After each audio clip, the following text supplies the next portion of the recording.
Hello, my Fullness family, and how is everyone doing today? I am Chichi Jumbo, and it is with great joy that I'm here today to share a word from the Lord. One of the stories in the Bible that I truly love is the story of Queen Esther. And I actually love the movie. I used to tell people that one of my favorite movie in the whole wide world is the Queen Esther movie. So I think it was a couple of weeks ago, I was trying to find something for my 5-year-old son to watch on YouTube. So I saw that Superbook. I believe everyone with children will identify with Superbook. So Superbook, they have a new movie on Queen Esther. One of the characters in Superbook is Joy. So when Joy had an opportunity at school to invite someone to join a club, I believe the club was a high class kind of club. One of the girls, I believe is the lead girl in that particular club, told Joy that she needed to find or refer someone to join their club. So Joy said okay, she was going to do that.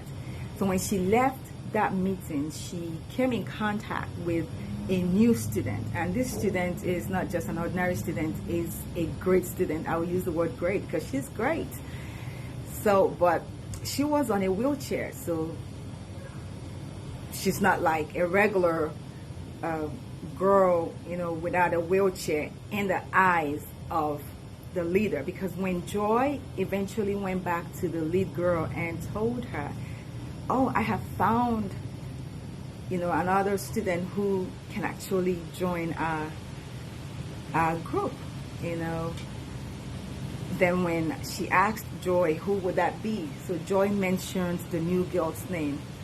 The girl said, no, Joy, that girl can barely do anything.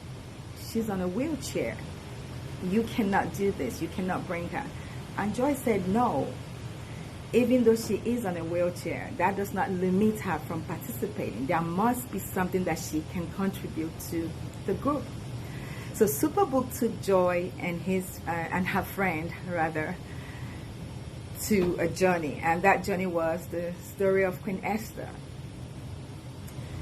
And after her encounter with that story, Joy came back and she stood her ground. She didn't change her mind because this other new girl may not look like the other girls in that group. So she told the lead girl, this is the girl that I think will fit perfectly well.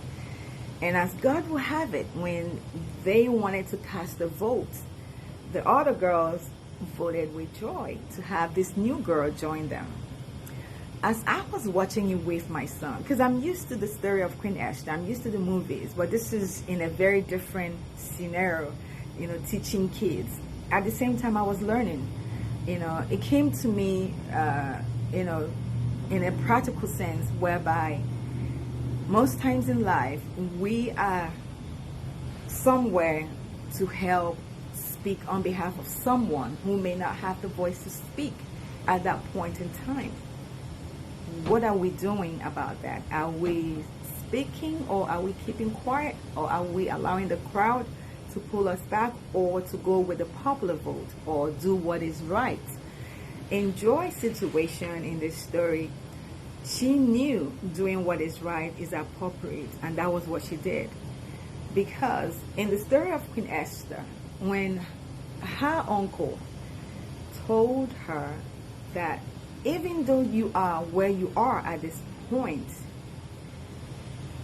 if you do not do anything to stop the evil that has been plotted against the children of Israelites, and you think you're safe, God will still raise a deliverer.